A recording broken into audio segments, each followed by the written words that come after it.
మన రక్షకుడైన యేసుక్రీస్తు నామమున అందరికీ వందనాలండి.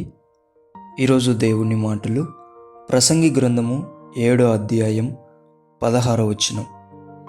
అధికముగా నీతిమంతుడవై ఉండకుము, అధికముగా జ్ఞానివి కాకుము, నిన్ను నీవేళ నాశనము చేసుకొందువు. ప్రియమైన దేవుని బిడ్డలారా, మనకు నీతి అనేది క్రీస్తు ద్వారా కలిగినది. జ్ఞానం అనేది కూడా ఆయన ద్వారానే మనము పొందుకుంటూ ఉంటున్నాం. కాబట్టి ఇది తెలియని కొంతమంది అధిక నీతిమంతులుగా, అధిక జ్ఞానవంతులుగా ప్రవర్తించి వారికి తెలియకుండానే వారి జీవితంలోకి నాశనమునకు ద్వారాలు తెరుచుకుంటున్నారు.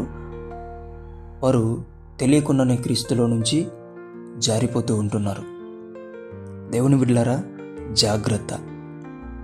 నీతి అనేది ఆయన ద్వారా కాబట్టి, జ్ఞానం అనేది ఆయన ద్వారా మనం పొందుకున్నాం కాబట్టి, వినయం, విధేయత, తగ్గింపు స్వభావం కలిగి జీవించి దేవుడిచ్చిన జ్ఞానమును, నీతిని కాపాడుకోవాలని, దేవుని చేత మీరు నడిపింపబడాలని దేవుని పేట మనవి చేసుకుంటున్నాను.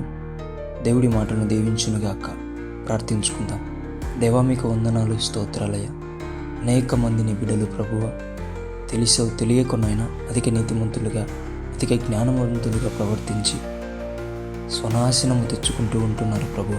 అటువంటి బిడ్డలకు వారి మనోనేత్రములు వెలిగించి తగ్గింపు స్వభావం కలిగి నీ ద్వారా నీతి, నీ ద్వారా జ్ఞానం పొందుకున్నామని ఒక వెలుగులో నడుచుటకు సహాయం చేయండి.